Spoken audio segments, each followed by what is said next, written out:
사도행전 4장 23절에서 31절까지 한 절씩 교독하겠습니다. 사도들이 노임에 그 동료에게 가서 제사장들과 장로들의 말을 다 알리니 그들도 마음으로 하나님의 소리를 듣되 대주여 지지가 바다와 그 가운데 만물을 주시오.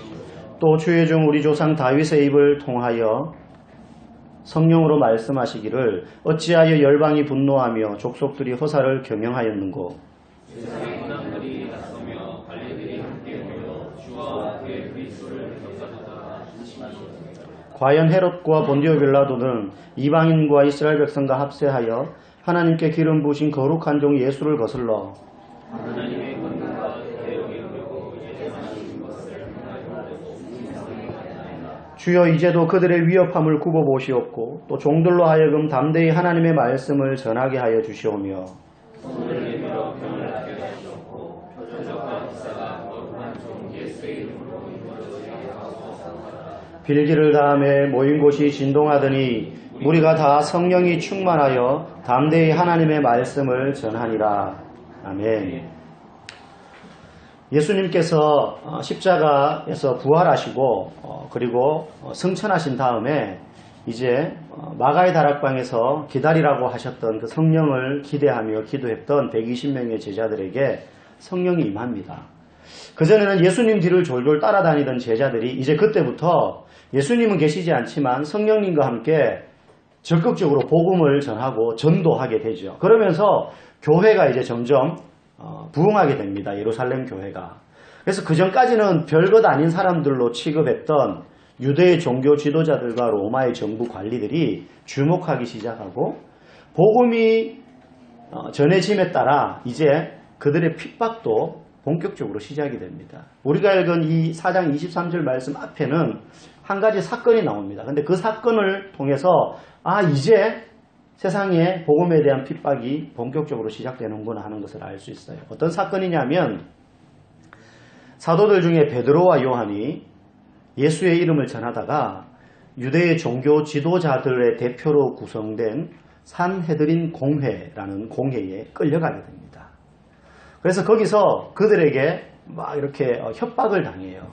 그리고 나서는 다시는 너희들 예수라는 이름으로 복음을 전하지 마라 라고 경고를 강하게 주고는 이제 풀어줍니다.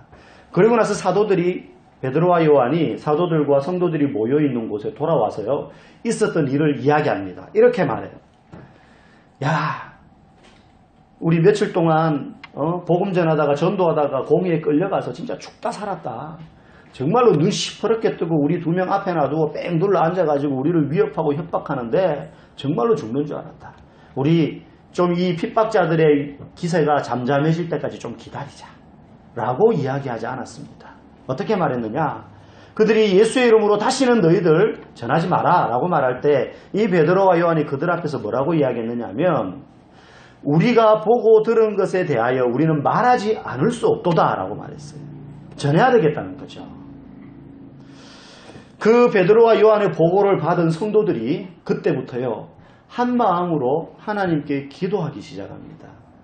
그 기도의 첫 마디가 무엇이냐면 24절에 보면 이렇게 말해요. 그들이 듣고 한 마음으로 하나님께 소리를 높여 이르되 대주제여 라고 말합니다. 대주제여. 여러분 대주제여 라는 말이 사실은 여기만 나오는 호칭이에요. 보통 성도들이 하나님을 부를 때 주님, 여호와, 하나님 이렇게 불렀거든요. 아도나이, 나의 주인이시여 이렇게 불렀단 말이에요. 근데 여기서 대주제여라는 말은요 사실은 기도할 때 쓰는 호칭이 아니에요. 이 대주제여라는 말은 아주 제한적인 의미에서 쓰였던 당시의 언어였습니다. 용어였습니다. 언제 쓰여졌냐면 노예가 주인을 부를 때, 그러니까 노예가 주인을 직접 부를 때가 아니라 다른 사람에게 이분이 나의 주인입니다라고 소개할 때, 여러분 주인 입장에서 노예는요 물건이에요. 짐승들 중에 좀 값어치 있는 짐승이에요. 소유물이죠. 재산이죠. 사고 팔고 할 수 있고 노예 입장에서는 이 주인이야말로 자신의 목숨을 죽이고 살리는 권세를 가진 유일한 대상입니다. 황제도 자기를 마음대로 못하지만 이 주인은 자기를 죽일 수도 있고 살릴 수도 있어요. 그런 의미에서 노예 입장에서는 내게는 이 주인보다 더 높은 권세자가 없다라는 호칭으로 사람들에게 이분이 나의 대주제이십니다 라고 썼던 단어예요.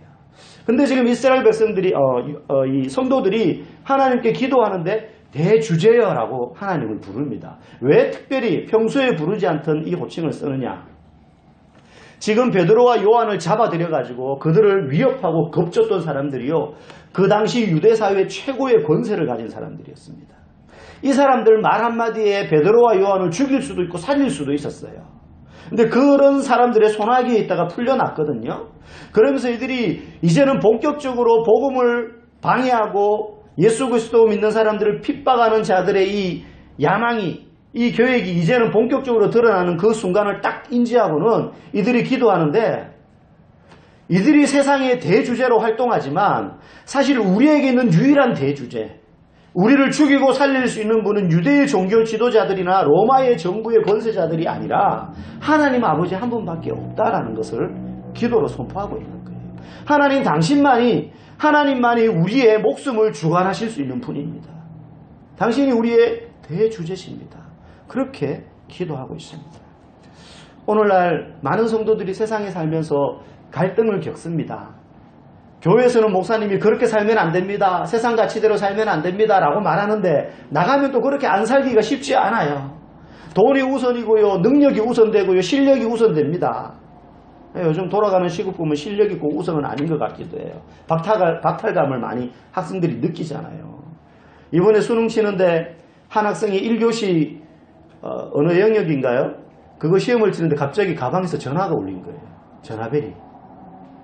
아주 깜짝 놀랐어요. 한 10초 정도 울린 거예요. 막 가방 열고 보니까 엄마가 아침에 얘를 도시락을 싸주면서 깜빡 잊고 엄마가 자기 전화를 애 도시락 안에 넣은 거예요. 그 모르고는 집에서 자기 전화 찾는다고 집 전화로 자기 핸드폰에 전화했는데 애가 수능 치고 이제 전화벨 울려가지고요, 얘는 1교시 다 치지도 못하고 가방 싸서 나왔어요. 부정행위가 되는 거거든요. 더구나 얘는 재수생이에요. 재수하고 1년을 그렇게 준비해가지고 시험 치러 갔는데 정말로 예기치 못했던 사건 하나 때문에 얘는 또 1년을 그냥 날리는데, 얘가 페이스북에다가 사과의 글을 올린 거예요. 그때 자기랑 같은 교실에서 시험 치던 학생들한테 너무 미안하다고. 그 10초면은 지문 하나를 더 읽고 풀 수 있는 시간인데 자기 때문에 시험 치는 사람들 방해된 것 같아서 너무 미안하다. 자기는 이거 약으로 삼고 더 열심히 준비하겠다.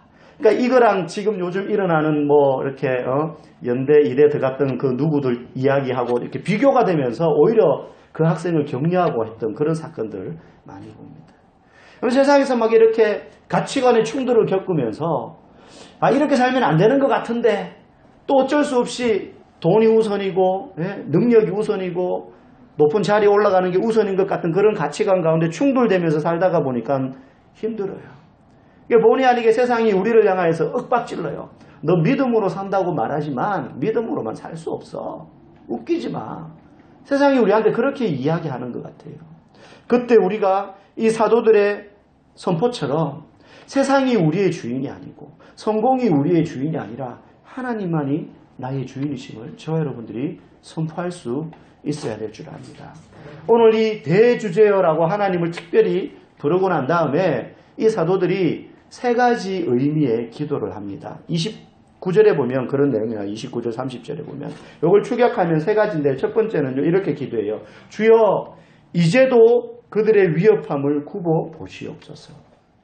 두 번째는 종들로 하여금 담대히 하나님의 말씀을 전할 수 있게 해주십시오. 이런 고난 앞에서도. 세 번째는 그렇게 전할 때에 예수의 이름으로 우리가 사역할 때 병이 낫고 표적과 기사가 계속 나타나게 해주십시오. 이런 세 가지 기도를 합니다. 그런데 이 세 가지 기도가 얼핏 들으면요, 이들이 하나님 말씀을 전하는 데 있어서 이런 위협과 고난이 닥치니까 이걸 좀 없애달라고 기도하는구나. 우리식으로 오늘 이야기하면 우리가 기도하는 것처럼 신앙생활 하면서 인생 살다가 배고픈 일이 생기고 병에 걸리고 회사에서 잘리고 이러면 배고픔 해결해 주세요. 더 월급 많이 받는 곳으로 인도해 주세요. 아픈 거 고쳐주세요. 좋은 회사 좋은 대학 가서 우리가 좀 성공해서 잘 살면 하나님 위신도 좀 서고 우리도 예수 믿는 티 팍팍 내면 좋지 않습니까? 윈윈 아닙니까? 이런 기도 같아요. 그런데 사실 이들의 기도는 그런 기도가 아니었습니다. 조금 더 파고 들어가 보면 이들이요 하나님 앞에 굽어 보시옵소서라고 말하는 건요 살펴봐 달라는 거예요. 우리가 지금 이렇게 고난당하는데 외면하지 마시고 우리를 봐주세요. 이 고난을 딱 뽑아가지고 없애달라는 게 아니라 지금 내가 고난 가운데 이런 어려움 당하지만 하나님 이걸 봐주세요. 그리고 보시고 우리를 잊지 마시고 기억해 주세요.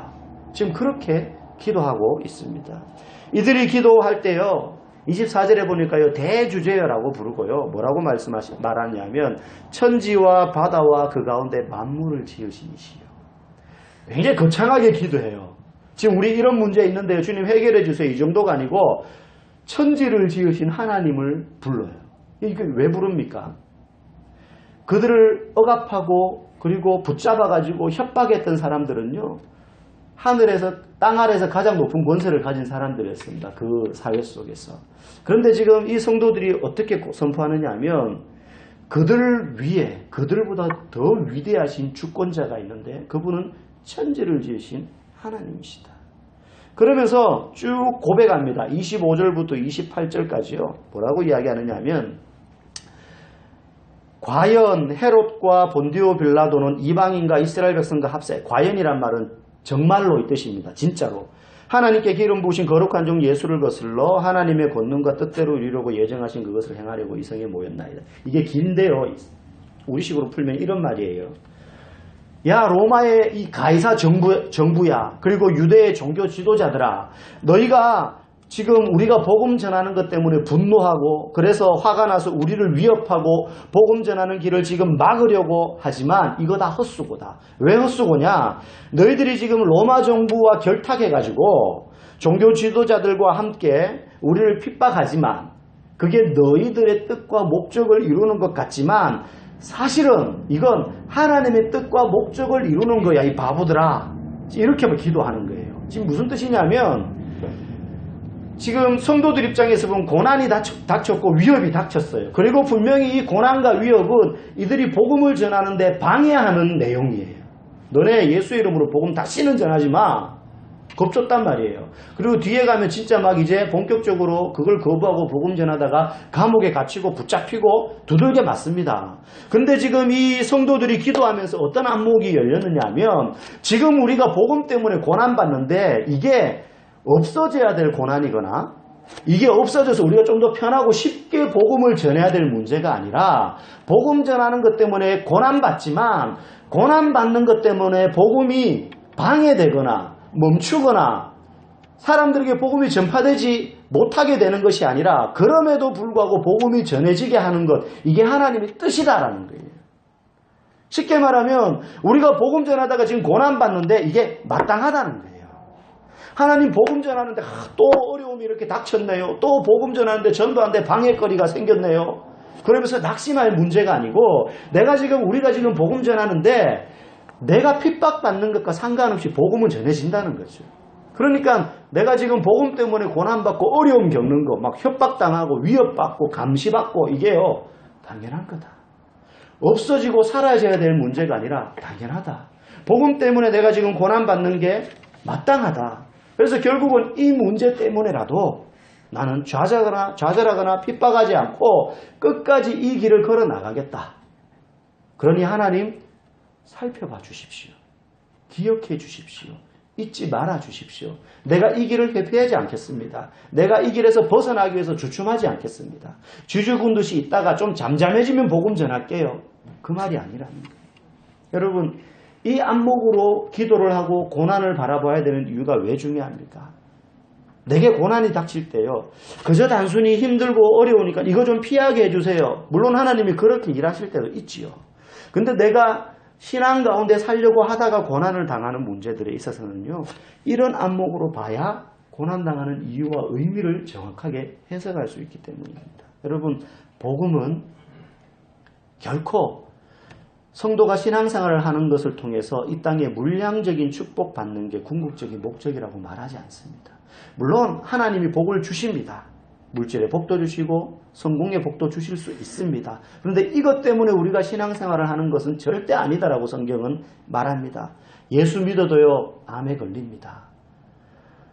제가 아는 대학 다닐 때 신학대 다닐 때 선배 1년 선배 한 분은요 새벽기도 설교하러 오다가 뺑소니 택시에 치여가지고 돌아가셨어요. 범인을 못 잡았어요. 그때 무슨 시골 밤거리에 CCTV가 있는 것도 아니고 무슨 잡을 수가 없어요. 그 세상 말로 하면 개죽음 당하는 거예요. 여러분 예수 믿어도요 그런 일 당할 수 있습니다. 시험 떨어질 수 있습니다. 그런데요 예수 믿는 사람과 예수 믿지 않는 사람이 당하는 고난에는요 본질적인 차이가 하나 있어요. 제가 알고 있는 목사님 한 분이 지금 청주에서 목회하고 계신데 이분이 집안의 반대도 불구하고 고등학교 1학년 때 교회를 나가기 시작했고 열심히 교회를 다녔어요. 그런데 아버지가 무지무지하게 핍박을 했어요. 두들겨 패고. 그런데 그 핍박 가운데도 교회를 계속 다녔는데 고3이 딱 돼가지고 진로를 이제 결정해야 되는데 대학을 가는데 내가 신학대학을 가서 목사가 돼야겠다 딱 생각을 한 거예요. 그래서 아버지한테 이야기를 했어요. 아버지가 가만히 있습니까? 눈이 뒤집혀가지고 몽댕이로 막 애를 막 아들을 그냥 이잡듯이 패는 거죠. 근데 이 아들이 뜻을 안 굽혔어요. 그러니까 아버지가 어떻게 하면 아들 죽일 수는 없잖아요. 그래서 마지막 절연 선언을 했어요. 너는 이제부터 내 아들이 아니고 나는 네 아버지가 아니야. 너 평소에 뭐 아버지 부르는 사람 있다며. 하나님 아버지 말하는 거거든요. 너 딴 아버지 있으니까는 그 아버지한테 가서 살아. 실제 뭐 이렇게 빨간 줄 긋고 그러진 않지만 너는 다시는 이 집에 발을 들이지 말고 나도 너를 찾지 않겠다. 그리고는 절연을 했어요. 절연.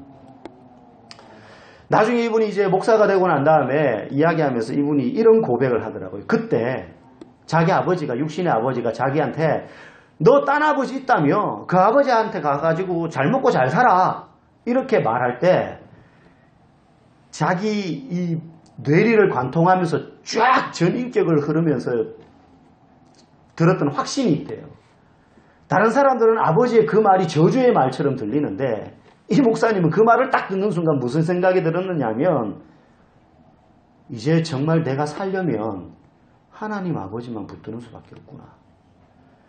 이제 어떡하지? 아버지가 나를 이렇게 내쳤는데 이런 걱정이 안 들고 딱 앞으로 딱 생각하니까 나 이제 살려면 하나님 안 붙들면 나는 이제는 소망이 없겠구나. 그 생각이 딱 들면서 죽어나 사나 하나님만 붙들었대요. 억울한 일 당하고 원통한 일 당하고 뭐 그런 일 당하면 무조건 하나님한테 와서 기도하고 엎어졌대요. 여러분 하나님이요 우리에게 고난을 주시는 이유 중에 하나는요 세상 줄을 어떤 의미에서는 끊게 하시기 위해서요. 병을 통해서 세상 기대를 끊게 합니다. 실패를 통해서 우리의 한계와 연약함을 알게 합니다. 그래서요 뭐만 바라보게 합니까?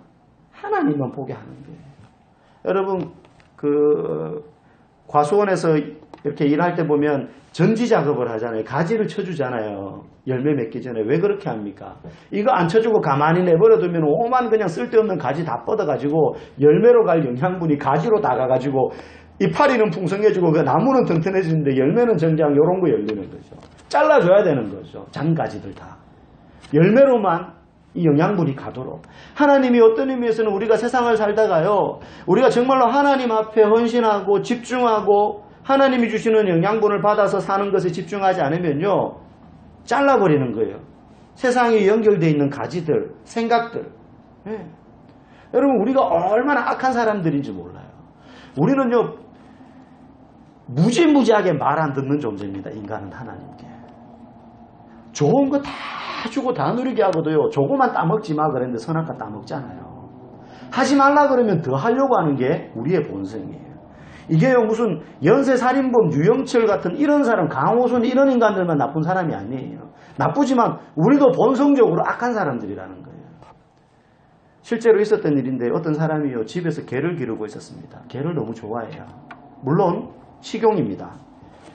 초복 중복이 지나고 말복이 가까워 왔습니다. 초복 중복 다 잘 넘겼는데 이 개에게도 이제 운명의 시간이 찾아왔어요. 그래서 말복이 딱 되었습니다. 그래서 이분이 이제 된장 바르려고 망치를 딱 들고는 이제 개를 불렀어요. 부르니까 개가 주인이 부르니까 얼마나 좋다고 꼬리를 살랑살랑 흔들면서 막 올가지고 막 재롱을 부리는 거죠. 그래서 이리 와 하고는 이제 목 이렇게 쓰다면서 망치로 머리를 땅 쳤어요. 그러니까 개가 깽그러면서 쓰러진 거죠. 그래서 이제 죽었다 하고는 가서 이제 냄비에 물 붓고 장작불 떼고 야채 썰고 된장 풀고 그러고는 이제 넣으려고 딱 와서 보니까 이 개가 반 정신을 차린 거예요. 안 죽었던 거예요. 죽은 줄 알았는데. 그러니까 걔가 반 정신 들었는데도 또 주인이 오니까 꼬리를 흔드는 거예요. 그 이 주인이 어떻게 했는지 아세요? 불쌍하다. 내가 못 쓸 짓 했구나. 이게 아니고 이놈 봐라. 이거 아직 안 죽었네. 그리고는 땅땅 더 때려가지고 완전히 보내버리고 난 다음에 해 잡수셨다는 실제 있었던 이야기가 있었습니다. 여러분 이런 인간들을 보고 뭐라 그런지 아세요? 개보다 못한 인간이라 그래요. 개보다 못한 인간. 여러분 뭐 유명한 범죄자만 사람이 악한 게 아닙니다. 우리가 살아가는 사회에 법이라는 그물망을 한번 걷어냈다고 생각해 보십시오. 어떻게 될까요, 이 세상이? 법이 있는데도 정말로 반인륜적인 범죄 사건을 우리가 종종 듣잖아요. 법이라는 안전망이라도 없다고 생각해 보세요. 이 세상이 어떻게 돌아갈까요? 그냥 뭐 동물의 세계 되는 거죠. 동물의 세계. 동물의 세계 되는 거예요. 사람이요, 본성적으로는 너무 악해요. 그걸요, 세상의 제도와 법이라는 걸로 이렇게 억누르고 있어요. 양심이라는 걸로 덧칠 하고 있는 거예요, 겨우 우리가. 근데 그것마저 걷어내버리면요, 엉망진창 되는 거죠, 엉망진창. 사람이 그렇게 악한 존재입니다. 그래서요, 사람은 영적으로 하나님을 떠나버린 상태에 있기 때문에 결국 전적으로 악하고 부패한 상태여서요, 환난과 고난을 통해서 하나님은요, 우리가 하나님만 바라보도록 만드는 거예요. 야, 너 그렇게 살면 안 된다. 성경이 뭐라고 이야기하니? 내가 너희들에게 뭐라고 가르쳤냐? 그렇게 살면 안 된다는 거예요. 이게 하나님이 우리에게 고난과 어려움을 주시는 한 가지 이유입니다. 그런데 또 다른 이유가 있습니다. 우리에게 왜 고난이 찾아오나? 그것은 바로 훈련을 시키시기 위해서입니다. 월드컵 축구 국가대표가 되려면요, 적어도 축구에 관한 한 포지션별로 우리나라에서 제일 잘 찬다는 사람들만 모아놓고 훈련시키는 거 아닙니까? 그러면 이 사람들 훈련시킬 때 여러분 이렇게 훈련시키는 거 보셨어요? 한 11시쯤 일어나가지고 사우나 가가지고 몸 지지고 그 다음 나와서 점심 먹고 땡볕에 햇볕 있으니까는 오침 좀 하다가 그 다음 공 한 30분 차고 저녁 먹고 TV 보다가 자고 이렇게 훈련하는 국가대표 보셨어요? 히딩크 감독 와가지고 어떻게 했습니까? 그 20대 초중반에 그 팔팔한 진짜 막 쇠도 씹어먹을 것 같은 그 운동선수들을 운동장을 돌리는데 나중에 막 구역질이 나가지고 토할 정도로 운동장을 계속 돌리잖아요. 뺑뺑이를. 왜 그렇게? 왜 훈련할 때 그렇게 뺑뺑이를 잡아 돌립니까? 그렇게 힘들게 훈련을 하는 이유는 더 영광스러운 목적이 있잖아요. 본게임에 나가서 경기를 해야 되잖아요. 그 영광스러운 목적을 위해서 뺑뺑이를 잡아 돌리는 거예요. 여러분, 우리 그리스도인들이 하나님께 부름을 받았다는 것은요, 안락하게 이 땅에서 살도록 부르신 게 아닙니다. 만약에 그런 삶의 기대를 가지고 교회에 나온다면요, 굳이 예수 그리스도의 이름을 빙자하지 않더라도 저 높은 산에 있는 바위나 나무에다 대고 치성 드려도 돼요. 그런데 주님이 우리를 부르신 이유는요, 그것보다 더 영광스러운 목적으로 우리를 부르셨다는 거예요. 그래서 그 목적대로 우리를 살게 만들려면 우리에게 불과 같이 연단하는 금이 되어서 나오는 과정들이 우리에게 필요하다는 겁니다. 여러분, 하나님은요, 절대 손해보는 장사하시는 분이 아닙니다. 왜? 귀하디 귀한 자기 맏아들을, 외아들을 아무 관계없는 우리를 위하여 처참하게 못 박혀서 죽게 만드셨잖아요. 그러면 그 값비싼 대가를 치르신 하나님이 우리가 멋대로 살 때 내버려 두실까요? 하나님이 어떤 대가를 치렀는데, 내가 어떤 값비싼 희생을 했는데, 내 아들을 죽이면서까지 너희들을 살려주셨는데 우리가 내 멋대로 살아요. 하나님 그거 그냥 두시지 않습니다. 저쪽에 살 때는 괜찮았어요.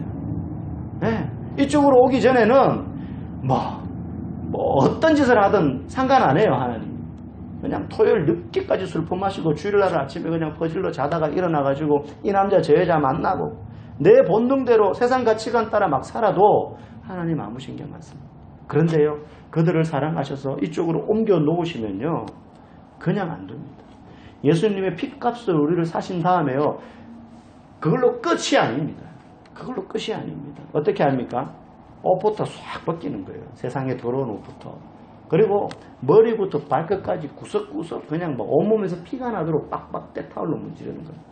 제가 어릴 때 지금은 나이도 들고 이렇게 살이 좀 찌고 하니까 또 뭐 옛날처럼 그렇게 막 이렇게 땡볕에서 안 돌아다니고 하니까 피부가 하얘진 거예요. 정말 많이 하얘진 거예요. 우리 김병기 집사님한테는 배국 같은 저 흰 피부에 비교할 수 없지만 정말 많이 하얘진 거예요. 제가 어릴 때는 진짜 그 동남아 분들 생각하면 돼요. 막 햇볕 받으면 바짝바짝거렸어요. 살이. 이렇게 팔을 들고 있어요. 얘가 빛이 났어요. 너무 타가지고. 근데 어릴 때부터 땀을 많이 흘리니까 흑장난을 해도 다른 애들보다 더 더러워지는 거죠. 피부는 안 그래도 까만데. 그래가지고 저녁에 집에 이제 들어오면 놀다가 6살, 7살 초등학교 1학년 되면 자기 혼자 잘 못 씻잖아요. 어머니가 퇴근하고 오셔가지고 저를 그 뻘건 다라이 있죠. 다라이. 우리 어제 김장 담을 때 썼던 그런 다라이에다가 물 받아놓고 저를 빨가벗 홀딱 굽게 앉혀놓고는 시퍼런 그 초록색 때타올로 미는데 요새는 비누칠 해가지고 오션 때타올 이런 밀지만은 그렇게 하면은 때가 나오는지 안 나오는지 모르기 때문에 엄마들 옛날 분들은 그냥 생 피부에다가 그냥 막 밀었잖아요. 그냥 막 미는데 막 바싹 마른 7살 된 애가 얼마나 아픕니까? 그럼 아프다고 막 화를 막 삐뚤어요. 그럼 엄마가 놔줍니까? 등짝 한번 스매싱 쫙 하고 가만히 있어 이놈아 이러면서 막 미는 거예요. 그럼 제 할아버지는 옆에서 막 손주인데 애처로운 거냐. 아이고 살가죽 벗기지겠다 그만 밀어라 막 그러는 거예요. 근데 어머니 입장에서는 애가 원래 새까마니까 밀어도 이게 때는 나오는데 피부는 그대로 새까마니까 성이 안 차는 거예요. 이게 계속 미는 거예요. 막 나는 아파 죽겠다 그러는데 하나님이 우리를요 저쪽에 있다가 이쪽으로 예수님이 피값으로 딱 살려놓고 나면요 그거 하시는 거예요. 피가 나도록 딱 미는 거예요. 너 아직까지 세상에 걸쳐놓은 가지들이 있구나. 돈을 쫓아 살고 성공과 명예를 쫓아 살고 너의 노후를 위해서 물론 그거 필요합니다. 근데 그게 그의 목적이 돼버리면 하나님은요 그 가지 끊어버리는 거예요. 계속해서 절지 작업하는 거예요. 그래서요 막 피가 나도록 미는 겁니다. 살가죽이 벗겨지려고 아무리 소리쳐도 아야 하나님 아파요. 우리는 아픈 것만 생각하죠. 하나님 왜 그런지 모르죠. 왜 나를 이렇게 아프게 해요. 하나님 제가 콩입니까? 이렇게 뻑뻑 뽑게 들들 뽑게 그러지 않아요. 일부러 고생시키려고 하는 게 아닙니다. 하나님 고난에는 그러한 이유와 목적이 있다는 거죠. 우리가 아무리 아프다 그래도요 하나님 절대 그 손을 놓지 않습니다. 왜? 어떻게 우리를 구원해 주셨는데 하나님은 절대 손해보는 장사하시는 분이 아닙니다. 하나님과 겨뤄서요 이득 취할 사람 아무도 없어요. 결국 하나님 뜻대로 이득을 보시는 분입니다. 초대교회 성도들은요 이 안목이 열려 있었어요. 고난 딱 당하는데 신앙생활 하다가 어려움 당하는데 이 안목이 눈이 딱 열려져서 보니까 하나님이 지금 이 고난을 왜 주셨는지를 아는 거예요. 그러니까 단순히 피하고 숨어 있다가 잠잠해지면 큰 비 지나가면은 다시 우리 나가자 이게 아니었던 거예요. 그래 지금 이 고난은 당연한 거다. 이 고난 앞에 우리가 피하고 숨어 있다가 갈 게 아니라 걸어가야 된다. 이 고난을 마땅히 우리가 맛받으면서 가야 된다. 그게 하나님의 뜻을 이루는 길이다. 그래서 기도하는 거예요. 살펴봐 주십시오. 하나님 자세히 봐주세요. 우리가 이 고난 가운데도 어떻게 걸어가는지 우리를 잊지 말아주세요. 우리를 기억해 주세요. 우리가 이 비바람 앞으로 갑니다. 풍랑이는 바다 가운데 있지만 주님과 함께 있음을 압니다. 그리고 가는 거죠. 저와 여러분의 삶 속에도요. 이 궁극적인 승리의 기도가 있기를 원합니다. 그저 뜨거워요, 아파요, 씻게 해주세요, 안 아프게 해주세요가 아니라 이 고난이 내게 왜 왔는지 하나님의 뜻을 이루기 위한 것인지 우리가 보게 된다면 이러한 기도 주님 살펴봐 주십시오. 기억해 주십시오. 승리하겠습니다. 그러한 기도할 수 있는 저와 여러분들 되기를 주님의 이름으로 간절히 축복합니다. 이 시간 함께 말씀을 생각하며 우리 찬양하고 기도하도록 하겠습니다.